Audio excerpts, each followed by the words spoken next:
മനുഷ്യ നീ മണ്ണാകുന്നു, മണ്ണിലേക്ക് മടങ്ങും നൂനം. അനുതാപത്തിൻ്റെ സ്വരങ്ങൾ ഉയർത്തി വീണ്ടും ഒരു വിഭൂതി വരികയാണ് ഒരു നോമ്പ് കാലത്തിലേക്ക് കൂട്ടിക്കൊണ്ടുപോകാൻ. ഇത്രയേ ഉള്ളൂ നിൻ്റെ ജീവിതം. മണ്ണിൽ നിന്ന് ദൈവം നമുക്ക് ജന്മം നൽകി.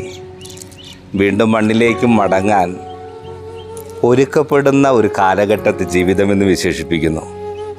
അതിൽ കുറേ കൂടി ദൈവത്തോടൊപ്പമായിരിക്കാൻ ദൈവം പ്രത്യേകമായി നമ്മളെ ഒരുക്കുന്ന വലിയൊരു കാലഘട്ടമാണ് ഈ നോമ്പിലേക്ക് ഒരുക്കമായിട്ടുള്ള വിഭൂതി. മനോഹരമായ പ്രാർത്ഥനയാണല്ലേ. ആ പ്രാർത്ഥനയുടെ അർത്ഥം നമുക്കറിയാം. അനുതാപവും അനുരഞ്ജനവും കൊണ്ട് നിൻ്റെ ജീവിതത്തെ കുറേ കൂടിയൊക്കെ നിർമ്മലമാക്കണം. കടന്നു വരികയാണ് വിഭൂതി.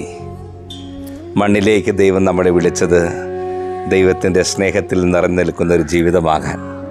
തിരിച്ച് സ്വർഗത്തിലേക്ക് പോകുമ്പോൾ ഹൃദയം മുഴുവൻ ദൈവത്തിൽ സമർപ്പിക്കാൻ ഈ വിഭൂതിയുടെ നോമ്പുകാലം നമ്മളെ ഒരുക്കട്ടെ.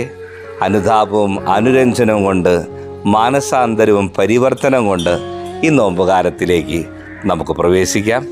ദൈവം സമൃദ്ധമായി നമ്മളെ അനുഗ്രഹിക്കട്ടെ.